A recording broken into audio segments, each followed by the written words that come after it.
like HarperCollins, which has been in the business for so long. Now with the advance of technology, is this like one of the biggest change or evolution that actually happened? I would say it's the largest change we've had in many, many years. Wow. I can't think of a larger one, maybe when we started publishing mass market books or something, but it's the largest change I know of. What about in other markets, in Asia in particular? What are the trends that you see? I'm not sure, I'm not an expert, so it's difficult for me to speak to that, but I think one trend is that now from New York City, we can publish our catalog of ebooks all around the world.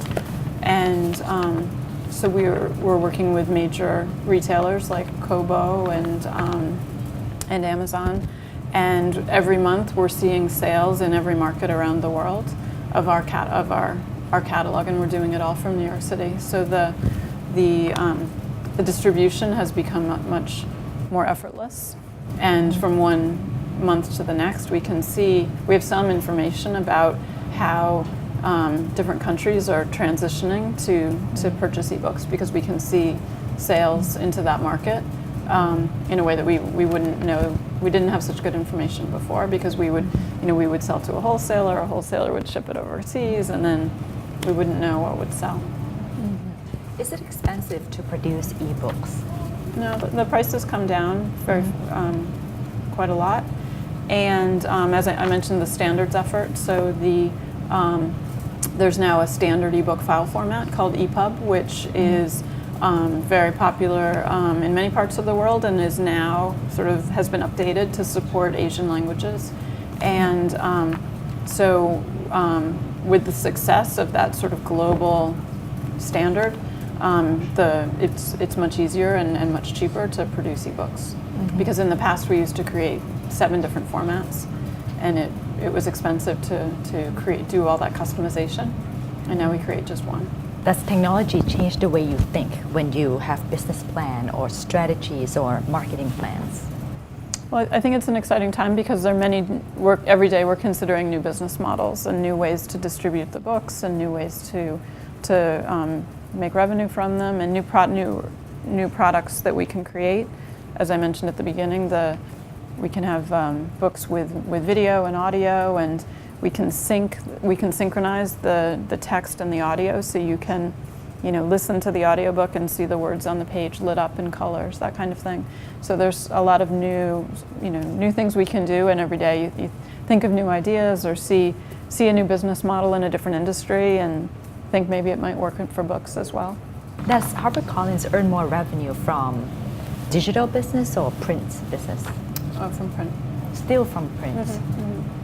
Is there an age group factor as well of how old or how young people would actually use ebooks or go digital? No, I think it's a real range. I think that when Amazon launched the Kindle and that little e-ink device that only does ebooks, they were targeting a certain customer who is quite often older and reads maybe a dozen books, more than 12 books a year, and so that was a target consumer that they went after very successfully. But now that the books are available on every other device and on the phones and on the little tablets, I think you're reaching I mentioned the mass market. I think you're reaching the mass market consumer in a way that you didn't initially. Initially, it was the heavy readers, and probably who were slightly older. What do you think is the lure that make people want to read ebook? Well, I think it's the convenience and the selection, and to be able to have a sort of a limitless bookshelf, and to at the spur of the moment be able to find just exactly that book that you need, and that's really empowering. If you were only reading a print book, you'd have to go to the store and find it, and it's a much harder process. And now you've got this gigantic database of books that are available to you, and you can search and find just that exact thing that covers the topic you're interested in. Some people say reading ebooks help save the forest as well. Yes, and that's good too.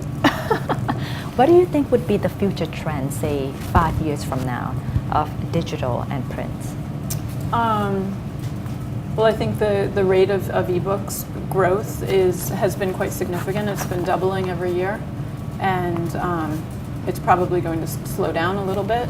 But I think you'll, in the coming years, continue to see this transition from print to digital. But as I said before, I don't think print will go away entirely. You'll still have people reading both ways, even 5 years out. Are there any specific types or genre of books that people tend to read more as ebooks? Well, I think a lot of thrillers, a lot of things that you sort of consume, you read it really quickly and you're done with it, right? So romance novels and science fiction novels and, those things for people that are really heavy readers and they just, they're always flipping through a book and then when they finish it, they're done with it and they don't want to have it on their bookshelf. They've consumed it and they're done. So I think for that format of book, ebooks makes a lot of sense because it's cheaper and it's easier to get, and then when you're done with it, you're okay that it's not sitting on a bookshelf for you to look at. For other parts of the world and not the US, do you think we'll catch up as well when the market is ready? Absolutely. I mean, a lot of those same devices I mentioned are available here, and so I think it's a matter of, I think what's holding back this market a little bit is the not having the local language catalog, ebook catalog available, right? So you've got your Galaxy Note here, you've got your iPhone here, you have your iPad here, but there's not a big catalog of books available in Thai language, and you need all of those things to be available at the same time for the consumer to start purchasing. So catalogs are very important then. Definitely. Books, When Amazon yeah. took off, the message that they sent to the consumer at that time was that it's easy, it's cheap, it's relatively cheap, and there's a catalog of 100,000 books available, and then 200,000 books available, and then 250, and there was this sort of race about who was going to have the largest catalog, and that was very important to convincing the consumer to try, because they had to believe that the book they wanted was going to be available, and they had to believe that every book on the bestseller list had to be available as an ebook. Publishers might have to think of ways of how to adapt to the technological changes, but for readers, it's beneficial because with ebooks, now we have more channels to read from. See you next week. สวัสดีค่ะ